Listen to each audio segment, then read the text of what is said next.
Real Talk the podcast. We just keeping it real. Inspirational, motivation. It's something that you can feel.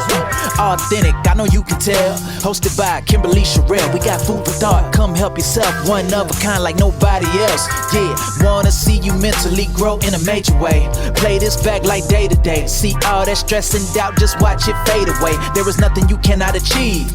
Good vibes, yeah, we got that. Kimberly, go ahead and talk to him. It's the Real Talk podcast. Let's go.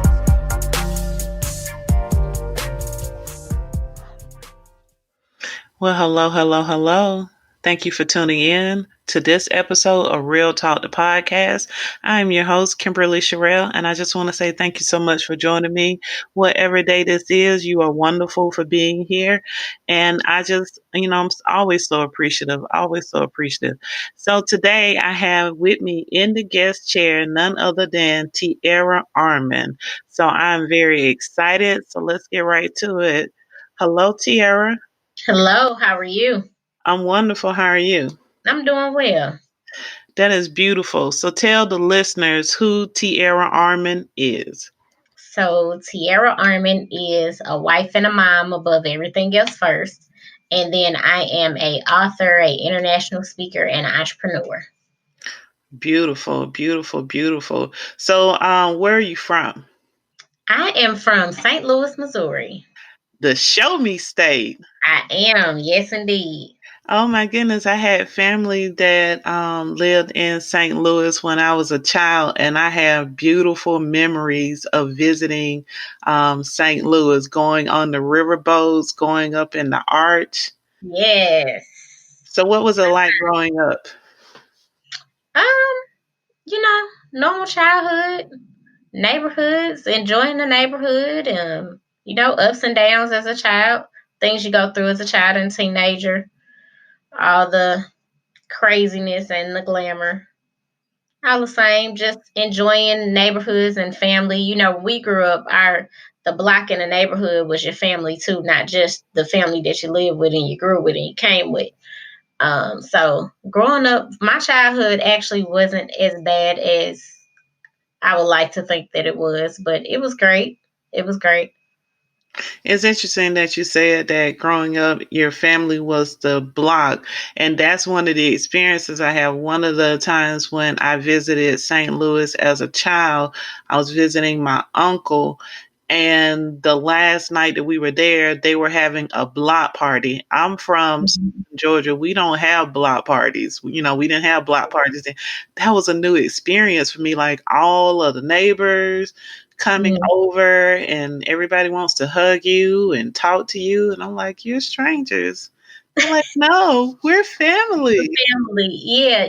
Block parties was the thing that took any issues or any problems that you were having. It took it away. It clears your mind. It brought everybody together. Because, growing up, a lot of us grow up in the hood. A lot of us have self-esteem issues. You have anger issues, you have family trauma and different things that you've gone through. But if there was a block party, all of that went away and you were able to just have a good time and just be a kid and enjoy each other. And everybody came together and there wasn't a lot of arguing or fighting during that time. Don't get me wrong. We all have arguments and fights in neighborhoods and in the hood and everything. But when you had a block party, it was like all that went on the back end and everybody just kind of came together to enjoy themselves and have a good time. That really sounds beautiful. In the South, we didn't have block parties. We had cookouts. Now that happened at the cookout. Yeah. Now those two, the cookouts and the barbecues, now we have those here as well. But I went to school in the South. They have a lot of family down in the South. So I enjoyed those down there as well. Okay, great. So at what point did you know you wanted to be a writer? Never. I never thought about being a writer. I never thought about being an author. I never thought about writing a book. It was just one of those things that was just never on my list of dreams and things to do. I actually have been told for years that I have a story to tell. I'm going to be an author. I'm going to write a book. I've been getting told that since I was younger. I kept telling people they were talking crazy. I have a mentor now who's been my mentor and big sister for about 5 years, Tina Adams Turnipseed, and she's been telling me since she met me that I had a few books in me and I had a testimony and a story to tell, and I was going to write a book. Of course, I kept telling her no. She was talking crazy too. But back in October, I received an email from Stroud Publishing out of North Carolina.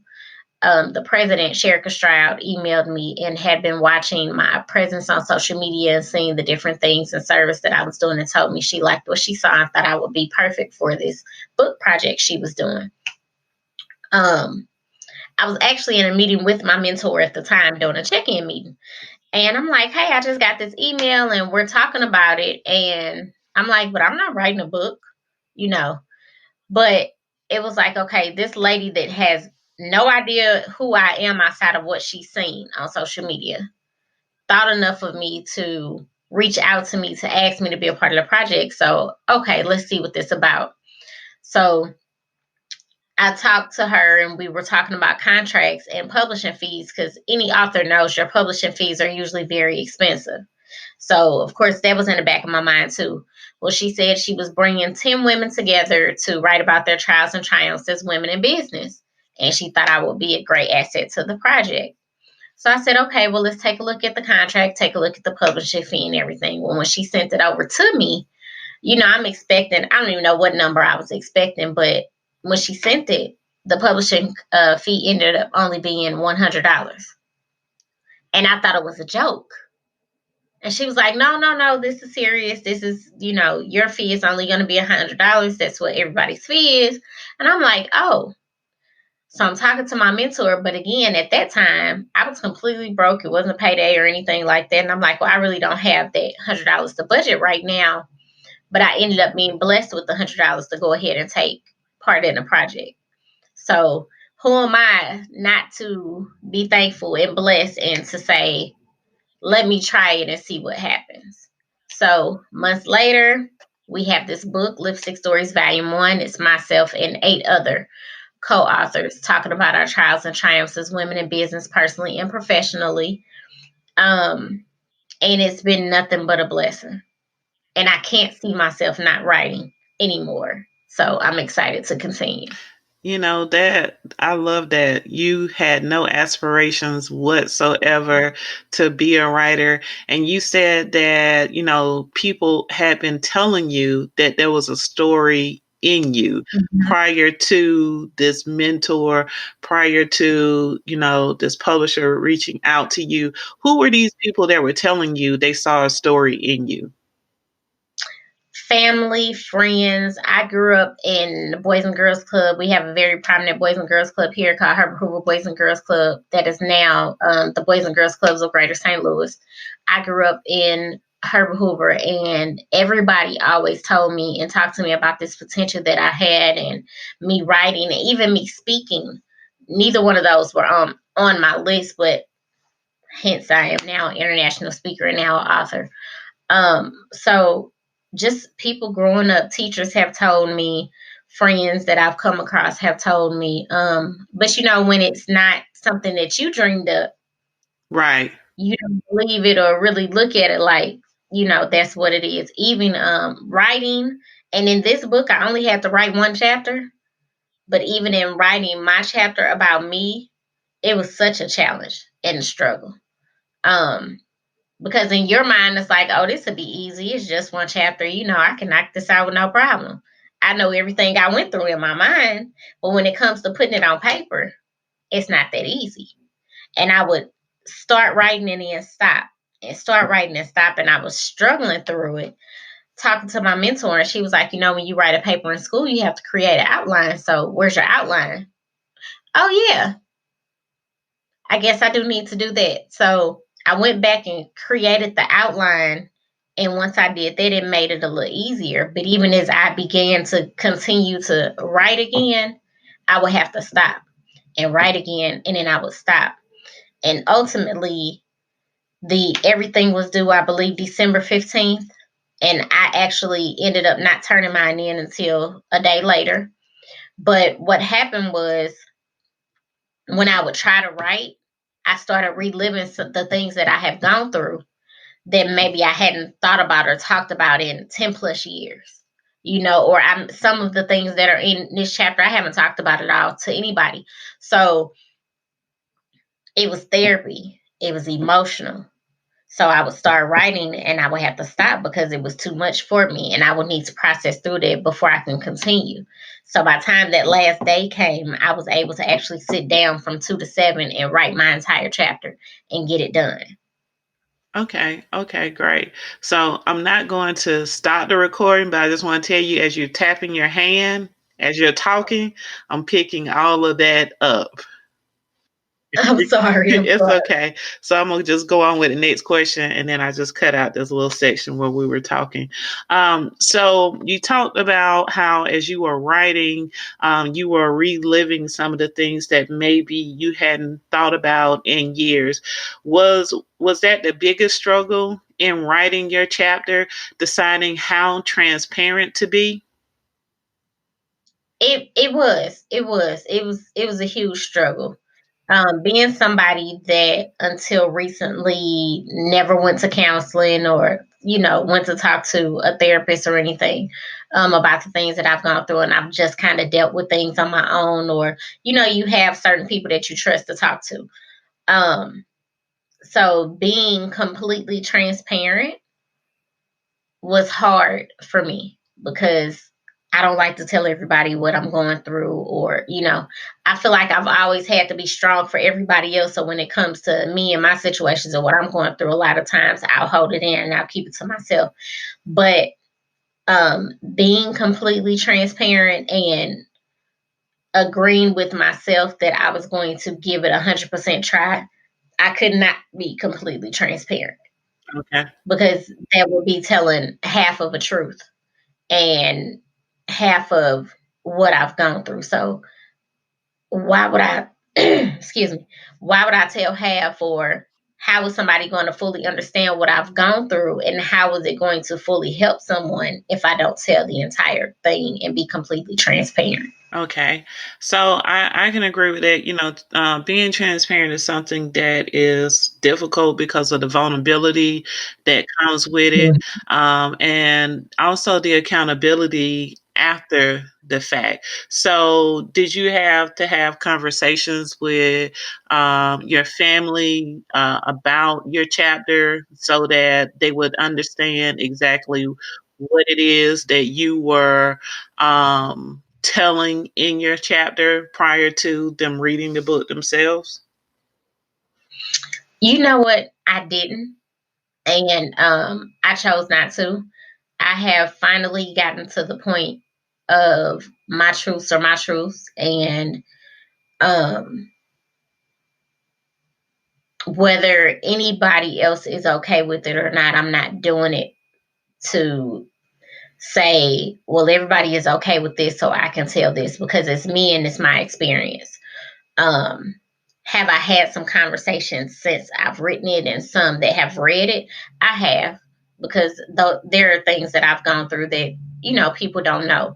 Now, when it comes to my husband, he knows everything, so I don't have to worry about that in that aspect. But anybody else, if it's dealing with them or anything, I may have shot a message or had a short phone conversation like, hey, I'm doing this. And anybody that I have felt like I needed to talk to um, have been completely supportive behind it. That's wonderful. That's wonderful. So, having gone through this process yourself, someone who never aspired to be a writer, who now has a real passion for it, and you've had the experience of the vulnerability, the transparency, the writing process, what advice would you give to a listener right now who has been hearing the same thing, that he or she has a story, but they're not sure they want to tell it because this is not something that they've ever really thought about? So, in the book Lipstick Stories, I write about three of my favorite things now, which are dare, live, and be. So, dare to be different, live to inspire, and be who you are. When I say dare to be different, don't worry about anybody else and step out of that cookie cutter path. A lot of times we think about wanting to be an author, wanting to tell our story, but we think that we have to do it the way somebody else has done it. You don't have to do that. Step out of that cookie cutter path and take a chance on yourself and your truths, and step out on faith and just do it. A lot of times we want to do things and we keep them balled up and we write them down here and there, but we never go back to them and actually push through and make progress on them. But if it's something that you really want to do, no matter how hard it's going to be, just step out on faith and do it.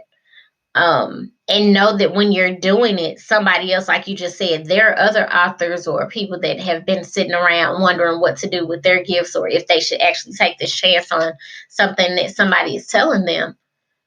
But because I've done it, somebody is going to hear my story and see what I'm doing that was sitting in the same position that I was, that'll take that chance now because I have. So I know that I'm living to inspire others to follow their dreams, whatever it may be, and then be authentically who you are. So nobody can be TeAra but TeAra. And everything that TeAra is going to do, TeAra is going to do it her way, authentically TeAra's way and nobody else's. So be who you are authentically and don't apologize for it. Right, 100%. Everyone always should be exactly who they are. There's no way to really imitate anyone else or walk in someone else's shoes. So I can completely agree with that. So you have a company, TeAra Speaks. What is TeAra Speaks? So TeAra Speaks is a company where we are committed to, we are, excuse me, we are committed to guiding women, men, and youth to their potential by creating innovative strategies of empowerment to guide us to increase our self-confidence. Okay. And you also have a podcast, TeAra Speaks. What does your podcast focus on? I do. So TeAra Speaks alone. So with TeAra Speaks, I'm a motivational speaker and I do purpose coaching. And our new podcast, TeAra Speaks, is your foundation of growth. So we talk about your ups and your downs of growth. We talk about your trials and tribulations of growth. So any of the things that you've gone through, any of the lessons that you've learned, but on the flip side of that, we talk about those lessons and how they've grown you. We talk about those successes that you've had that have come out of those trials and tribulations and those ups and downs. And we don't focus on one particular demographic. We focus on women, we focus on men, we focus on youth, we focus on our community,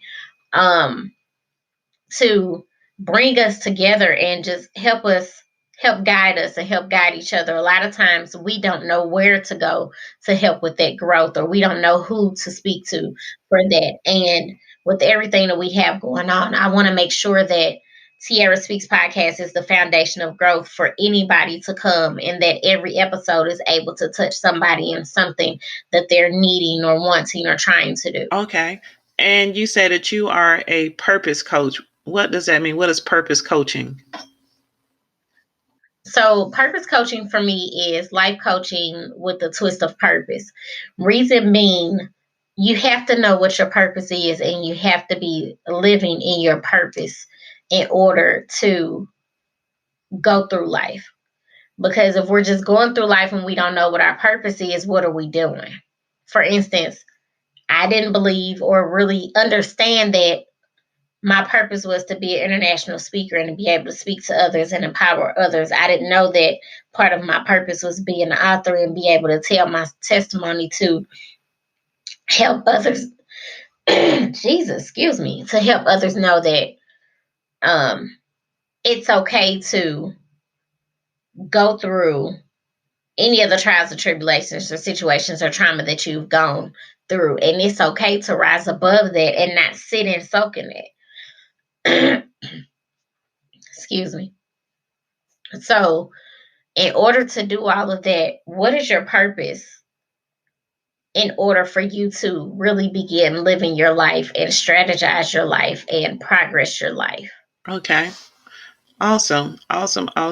So right now you are in a virtual book tour for Lipstick Stories Volume 1. Tell us about this virtual book tour. Yes, I am so excited. So right before the pandemic happened, actually right at the beginning of the pandemic, I had my physical book signing here in St. Louis. And it was amazing. And despite the pandemic that was starting, we had an amazing turnout.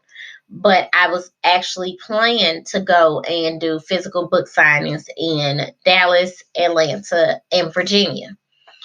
Well, hence the pandemic happened, and of course, we can't travel or do any of those things. So, I was talking to my mentor and said, "Hey, what if I started a virtual book signing meet and greet tour? Because I'm talking to these people who were expecting me to come into their cities, and I can't come now, but I wanted to still be able to give them that event and provide that platform and something different and a little fun while we're going through this time, this pandemic, and everything is changing, the world is changing, it's pivoting, a lot of things we're doing is online and virtual. So I said, hey, what about starting this virtual book signing and meet and greet? And she said, okay, well, you want to do it, let's do it. So we began to plan. So right now we have 4 cities. We started May 23rd. The first one kicked it off with Dallas. We had a kickoff event. It was amazing. We surpassed any goals that we had. We had someone from the UK on, and we just had a good time. We discussed the book, how it came about, my experience. We had a little entertainment. We had had a spoken word artist, Urban Fire Tree, came on and she did a couple of pieces. We did raffles and giveaways, and we had a Q&A session, which was amazing. A few questions and answers. We had the big announcement. I also launched TeAra Speaks, my podcast, on May 23rd as well. It was great because I had my very first guest, episode 1, Miss Jessie Hayes, was on the virtual book signing meet and greet.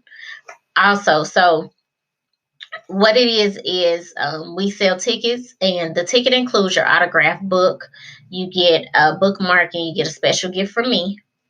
And you just come on, and we just have a good time for about 55 minutes and enjoy ourselves and get to know each other, do a little networking with it as well, and have a good Oh, I time. love virtual book tours. I love them. I did one many, many years ago myself, and I'm sure there will be more in the future. Virtual book tours was a great way, though, to pivot amongst the pandemic. So that was some quick thinking. I really like that. Yeah, it's been amazing. We are our next stop is Atlanta, and it's June 27th at 2. And the thing about it is we focus on one area, but anybody can come to it. So any of them that you can come to, but we'll be in Atlanta in June, Virginia in July, and then California in August as of All right right, that is wonderful. All right, listeners. So be sure to check out the virtual book tour. So right now, I would like to transition to this little round that I do towards the end of the interviews. It's like a hot seat. There are some questions. You just give the listeners your honest, real answer. Okay. All right. So my now. first Okay. question is tell the listeners a book that you have read that you found to be beneficial in some way. A book that I have read that I found to be beneficial in some way. um, you know what? Recently, well, not recent, but one of the series that I have been reading. So I like to get out of my head and things that I have going on. So one of the series that I've been reading has been Ethic by Ashley Antoinette. And I like it because there are real life experiences in the books, in her books. They can relate to life, but it's exciting, it's new, it's exciting, it's drama, it's edgy. But there are lessons in those books. So I like it. It takes me out of whatever it is that I have going on and kind of relieves and relaxes me just to jump into something else Okay, for a great. time.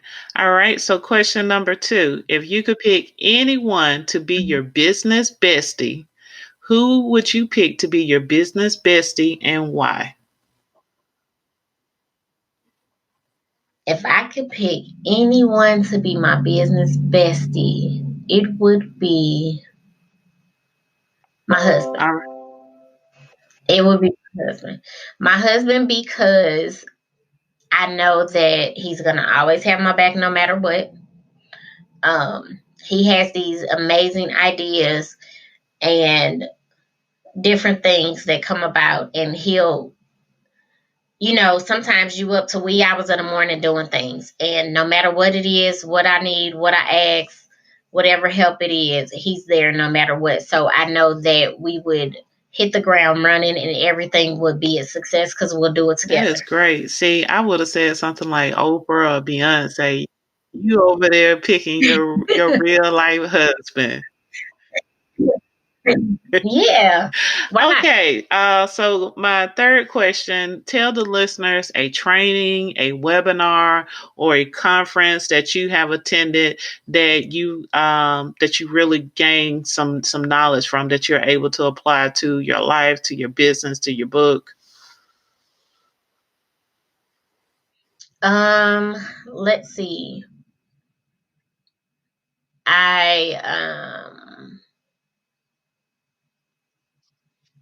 A couple of months ago, I spoke for the Women Win Author and Business Summit that was put on by Nikita Davis.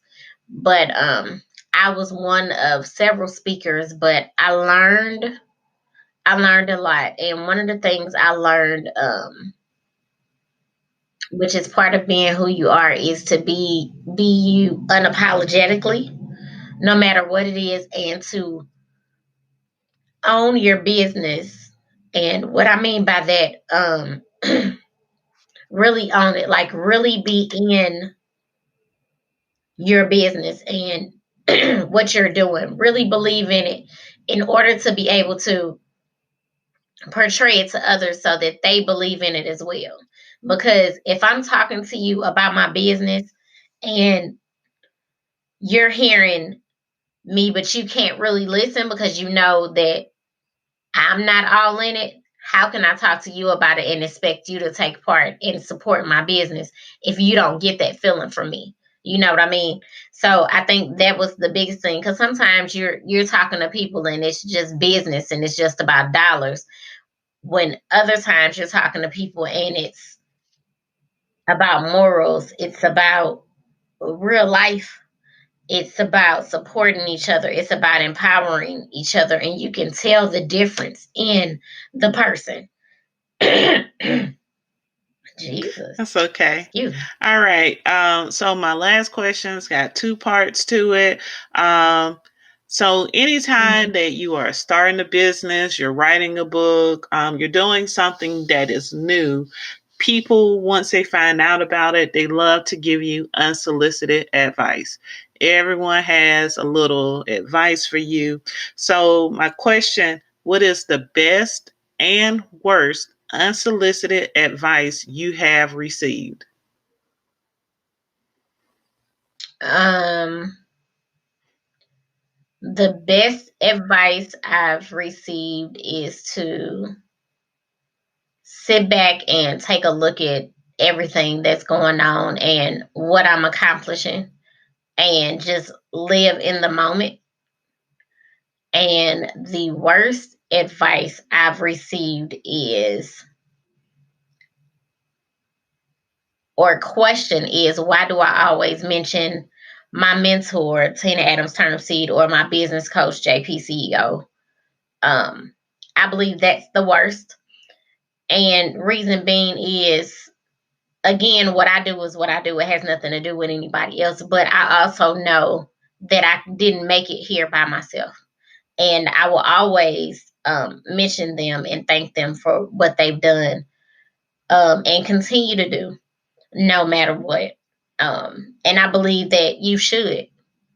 You should. That's all about living to inspire and letting people know who helped you along the way, because everybody needs somebody, and you never know. Sometimes you don't know who can help you with something. You may be struggling with trying to start a podcast, or struggling with how to market your book, but if you don't ask for help or don't know who can help you, who am I to hold those things back and not share them with Right. others? You know what I mean? Right. I agree. I agree. I definitely, give credit where credit is due. And so that certainly sounds like that's exactly what you're doing. You're giving credit to people who have helped guide you along the way that you feel like deserve, some notoriety, like gratitude. Nothing wrong with that. All Yeah. right. So Yeah. before we close out this interview, TeAra, tell the listeners where they can find out more information on you, this book tour. So if you have a website, and how they can find you on social media. Okay, so you can find me on Facebook, Instagram, and Twitter at TeAra Speaks, and that's TeARaSpeaks. Excuse me. You can also find my book and any events that I have, the virtual book signing, meet and greet. And I've also created a Dare Live Be workbook that goes hand in hand with my chapter in Lipstick Stories Volume 1. You can find those on my website at www.tearaarman.com, and that's Great, great. All right, www.tearaarman.com. listeners. So you have the information. Make sure that you visit the website and find out all things TeAra Arman. All right. So TeAra, I just want to say thank you so much for joining me today in the guest chair. It has been a pleasure. All right, beautiful Thanks for people. So we're having going to me. go ahead and close out this segment of Real Talk, the podcast. I just want to say thank you so much for tuning in. You could have been anywhere else, but you decided to be here with me. And for that, I will be forever grateful to you. So, be sure to tune in next week to the new episode of Real Talk, the podcast. And if you have not subscribed, I don't know what you're waiting on. So go ahead and hit that subscribe button as well, so that you do not miss one episode. Beautiful people, I hope that the rest of your day is simply marvelous. And join me next week. And remember to always stay real.